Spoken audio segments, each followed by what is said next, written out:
কুসুমপুর নামের একটি ছোট্ট গ্রামে রহিম নামে এক দরিদ্র ছেলে বাস করত। তার পরিবারে তার বৃদ্ধ বাবা মা তার সাথে থাকতেন। রহিমের পরিবার খুবই দরিদ্র ছিল। তার কোনো জমি ছিল না, খাদ্যের কোনো ব্যবস্থাও ছিল না। রহিম সারাদিন শ্রমিকের কাজ করত এবং যা আয় করত তা দিয়ে সে তার পুরো পরিবারকে খাওয়াত। এটা দেখে রহিমের বাবা মা খুব দুঃখিত হয়ে উঠত। আমাদের নিজস্ব বাড়ি নেই, জমিও নেই।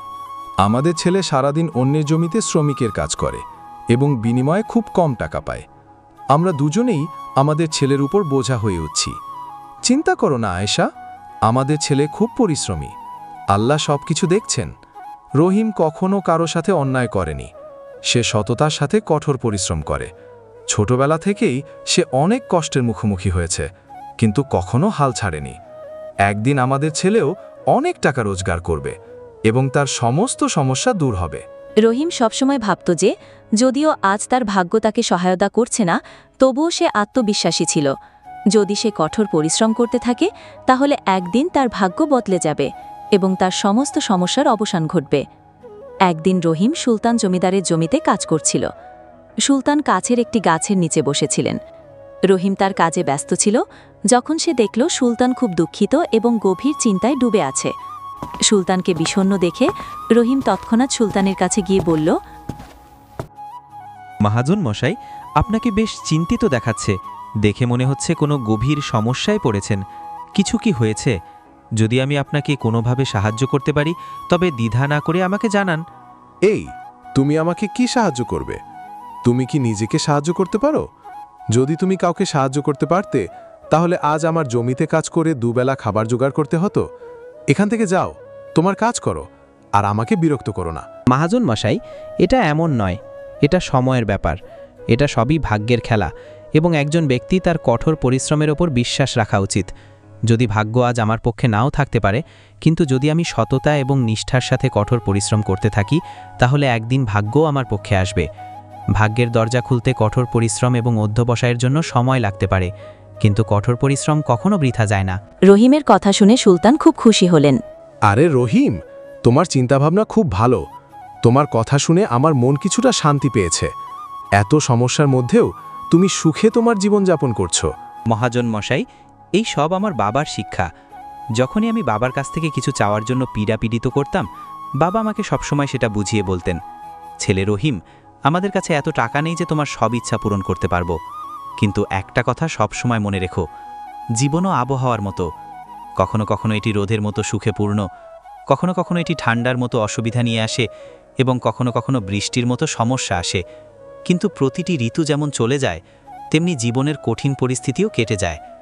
ধৈর্য এবং সাহস বজায় রাখা গুরুত্বপূর্ণ, কারণ একদিন সবকিছু ঠিক হয়ে যাবে। আরে রহিম, মনে হচ্ছে তোমার বাবা খুব ভালো মানুষ। একদিন আমিও অবশ্যই তোমার বাবার সাথে দেখা করব। মহাজন মশাই, কি হয়েছে? দয়া করে একবার স্পষ্ট করে বলেন। কে জানে, আমি হয়তো আপনার সমস্যার সমাধান খুঁজে পাব। আরে রহিম, আমি একটা বড় সমস্যায় আটকে গেছি। আমার সমস্যার কোনো সমাধান আমি দেখতে পাচ্ছি না। মহাজন মশাই, দয়া করে একবার বলেন, কে জানে আপনার সমস্যার কোনো সমাধান পাওয়া যেতে পারে। রহিম, আমার বাবার আমাদের গ্রামে পৈতৃক জমি ছিল, যা বহু প্রজন্ম ধরে আমাদের কাছে ছিল। এর উপর আমার এবং আমার ভাইয়ের অধিকার আছে, কিন্তু আমাদের গ্রামে দুই বাবা এবং ছেলে এটি দখল করে নিয়েছে। আমি থানায় মামলা করার কথা ভাবছিলাম, কিন্তু গ্রামের অনেক গুরুত্বপূর্ণ ব্যক্তি তাদের সাথে আছেন। আমি যতই চেষ্টা করি না কেন তাদের ক্ষতি করতে পারবো না। এখন তারা সেই জমিতে চাষাবাদও শুরু করেছে। আমার বাবার পৈতৃক জমি আমার কাছ থেকে কেড়ে নেওয়া হচ্ছে, তাই আমি খুব বিরক্ত। আমি বুঝতে পারছি না এখন আমার কি করা উচিত। মহাজন মশাই, আপনি ঠিকই বলেছেন। আইনের আশ্রয় নিয়ে যদি আপনার জমি ফিরিয়ে নেওয়ার চেষ্টাও করেন, তবুও আপনি তাদের কিছুই করতে পারবেন না। হ্যাঁ রহিম, এখন তুমি বলো আমার কি করা উচিত। এটা ভেবেই আমি চিন্তিত। আমার পৈতৃক জমি কেড়ে নেওয়া হচ্ছে এবং আমি কিছুই করতে পারছি না। রহিম কিছুক্ষণ ভেবে বলল, মহাজন মশাই, চিন্তা করবেন না, প্রতিটি সমস্যারই সমাধান আছে। আপনি যদি চান তাহলে আপনার জমি ফিরে পাওয়ার একটা উপায় আছে। যদি এমন কোনো পদ্ধতি থাকে তাহলে তাড়াতাড়ি বলো। রহিম, সেই পদ্ধতিটি কি? রহিম সুলতানকে তার পুরো পরিকল্পনাটি ব্যাখ্যা করল। কৌশলটা শুনে সুলতান রহিমকে বললেন, বাহ রহিম, তুমি খুব বুদ্ধিমান। তুমি খুব ভালো কৌশল বলেছ। এভাবে আমি অবশ্যই আমার জমি ফিরে পাব। আমি তোমাকে কথা দিচ্ছি, যদি তোমার পরিকল্পনা সফল হয় তাহলে আমি আমার জমির একটি অংশ তোমার নামে হস্তান্তর করব। আরে মহাজন মশাই, আপনি এটা কেন বলছেন? আপনি আমার মহাজন। আপনার কারণে আমি আমার পরিবারের জন্য দিনে 2 বেলা খাবার পাই। আপনাকে সাহায্য করা আমার কর্তব্য। আমি আপনার জমি চাই না। রহিম, তুমি খুব ভালো মানুষ। কাল থেকেই তোমার এই পরিকল্পনায় কাজ শুরু করা উচিত। রহিম আবার মাঠে কাজ শুরু করে। পরের দিন রহিম বিশু এবং জাফরের কাছে পৌঁছায়, বাবা ছেলে জুটি যারা সুলতান জমিদারের জমি দখল করেছিল। আসসালামু আলাইকুম মহাজন মশাই। যখন আমি এখান দিয়ে যাচ্ছিলাম তখন আশেপাশের লোকেরা আমাকে বলল যে আপনার কাজের জন্য শ্রমিকের প্রয়োজন। আমি কি এখানেও কিছু কাজ পেতে পারি? আরে আরে, তুমি কে? তোমাকে কে বললো যে এখানে শ্রমিকের প্রয়োজন? এখানে কোনো শ্রমিকের প্রয়োজন নেই। মহাজন মশাই, আমি একজন সাধারণ শ্রমিক, পাশের গ্রামে থাকি। কাজের খোঁজে এখানে সেখানে ঘুরি। প্রতিদিন কেউ না কেউ কোথাও না কোথাও কাজ পায়। সেই কাজ করেই আমি আমার খাবার জোগাড় করি। কখনো জমিতে কাজ করি, আবার কখনো অন্য কোনো শারীরিক পরিশ্রমের কাজ করি। আরে ভাই, আমি তোমাকে বলেছিলাম না এখানে কোনো শ্রমিকের প্রয়োজন নেই।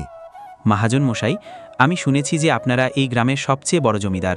আপনার অনেক জমি আছে, তাই সব সময় শ্রমিকের প্রয়োজন হয়। তাই আমি ভাবলাম, হ্যাঁ, আমি অবশ্যই কিছু কাজ পাব। আরে ভাই, আমি তোমাকে বলেছিলাম না এখানে কোনো শ্রমিকের প্রয়োজন নেই। তাহলে কি সত্যি সুলতান মহাজন আপনার সম্পর্কে ঠিকই বলেছিল? সুলতান আমাদের সম্পর্কে কি বলেছিলেন? কিছু না মহাজন মশাই, বাদ দেন এইসব। আমি সুলতান মহাজনের কাজ ছেড়ে দিতে যাচ্ছি। আপনার বাড়িতে যদি কোনো কাজ না থাকে তাহলে আমি অন্য কোথাও নিজের জন্য কিছু কাজ খুঁজে বের করব। রহিম সেখান থেকে চলে যেতে শুরু করে। তারপর বিশু এবং জাফর রহিমকে থামায় এবং সুলতান রহিমকে ওই লোকদের সম্পর্কে কি বলেছে তা জানতে চায়। আরে ভাই, এখানে এসো, হয়তো আমাদের তোমার জন্য কিছু কাজ আছে। রহিম তৎক্ষণাৎ তাদের কাছে গিয়ে বলল, মহাজন মশাই, বলুন তো কাজটা কি? আপনি আমাকে যে কাজই করতে বলবেন আমি তা করতে প্রস্তুত। সর্বোপরি আমার বৃদ্ধ বাবা মাকে খাওয়াতে হবে। আরে ভাই, ধৈর্য ধরো, আমরা তোমাকে কাজটা বলে দেব। আগে বলো, সুলতান আমাদের সম্পর্কে কি বলেছিল তোমাকে? মহাজন মশাই, আমি আগে সুলতান মহাজনের কাছে কাজ করতাম, কিন্তু সে খুবই কৃপণ এবং অসভ্য মানুষ। আমি তার বাড়িতে দিনরাত কঠোর পরিশ্রম করতাম, কিন্তু এত পরিশ্রম করার পরেও সে আমাকে আমার উপযুক্ত মজুরি দিত না। গতকাল এই বিষয়ে তার সাথে আমার তর্ক হয়েছিল। এরপর কি হলো? সুলতান আমাদের সম্পর্কে কি বলেছিলেন? যখন আমি সুলতান মহাজন সাথে তর্ক করছিলাম তখন সে আমাকে বলল যে পুরো গ্রামে কেউ তার চেয়ে বেশি মজুরি দেয় না। তাই আমি রাগের সাথে উত্তর দিলাম যে গ্রামের সবচেয়ে বড় জমিদার বিশু মহাজন এবং তার ছেলে জাফর মহাজন সবচেয়ে ভালো মজুরি দেয়, তাই তাদের কাছে কাজ করার জন্য সবসময় লোকের ভিড় করে থাকে।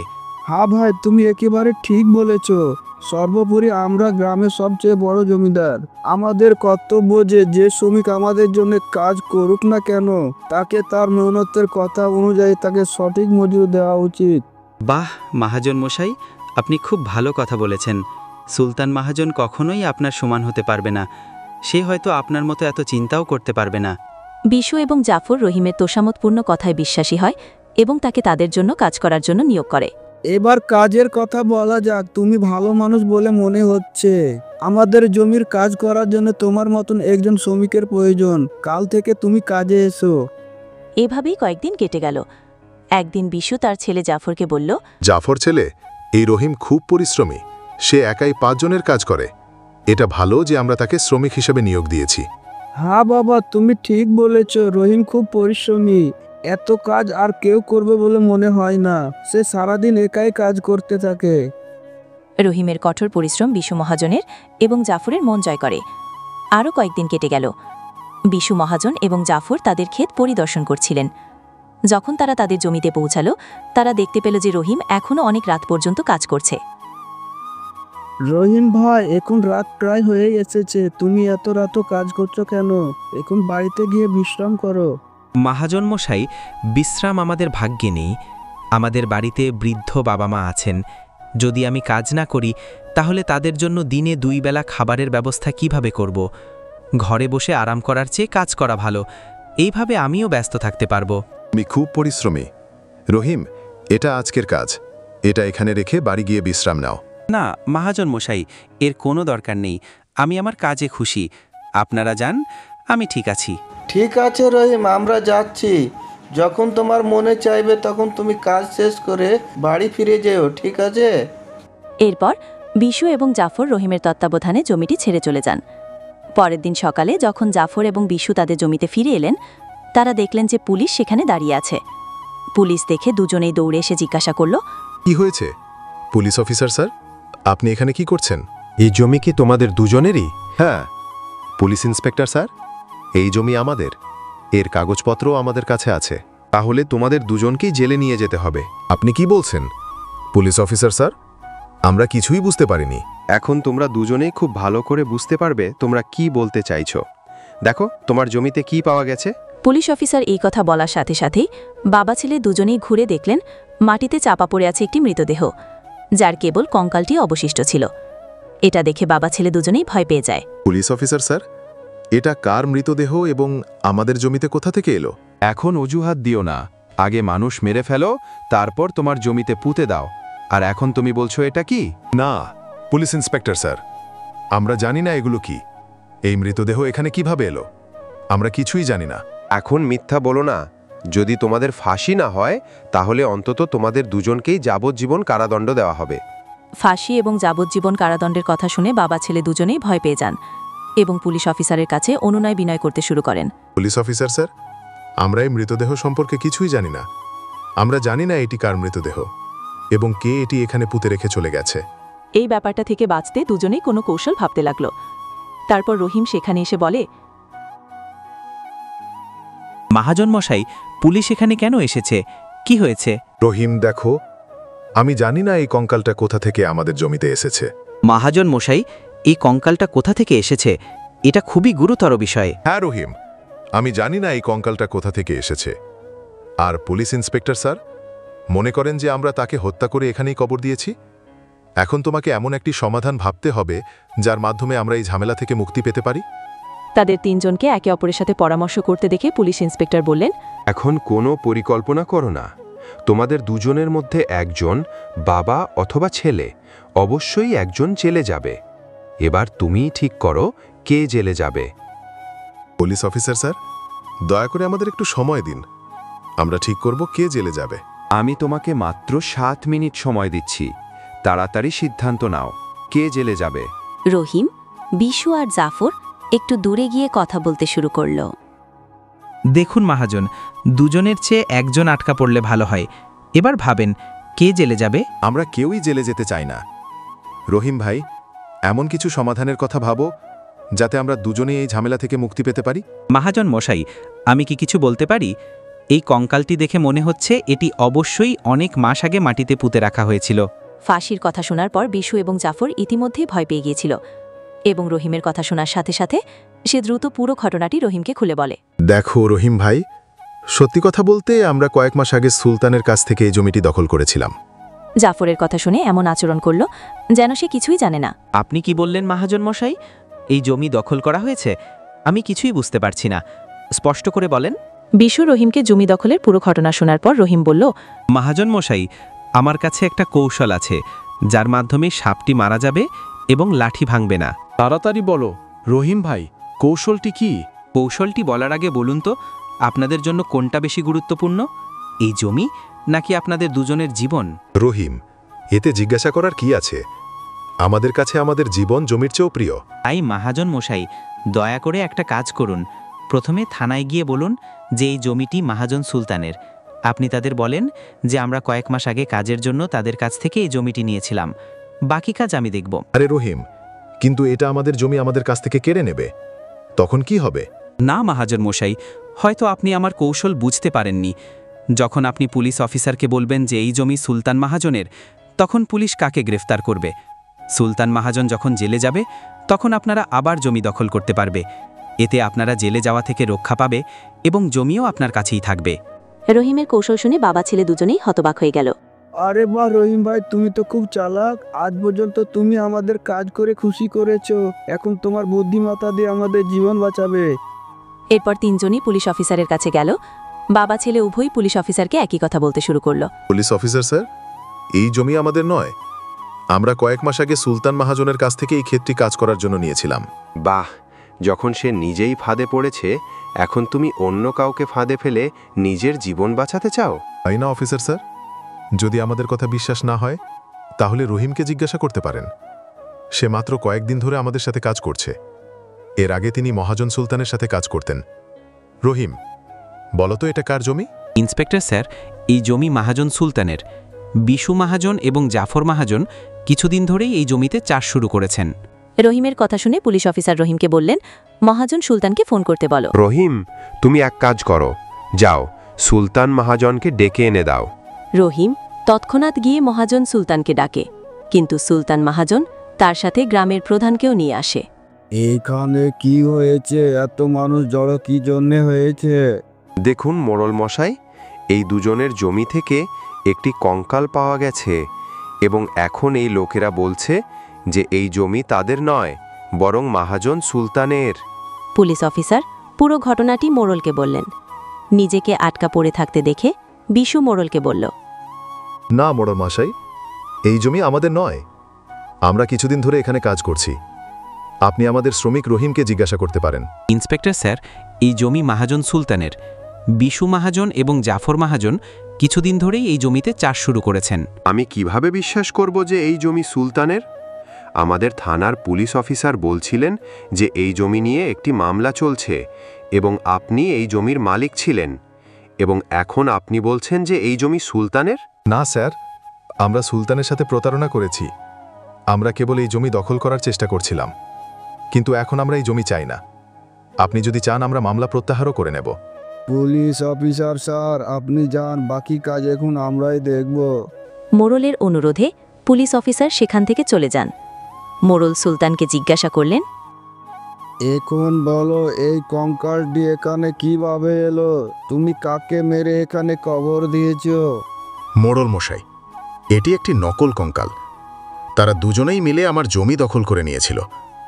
রহিম আর আমি একসাথে এই কৌশলটা ভেবেছিলাম, যাতে আমরা তাদের দুজনের কাছ থেকে সত্যটা বের করে আনতে পারি।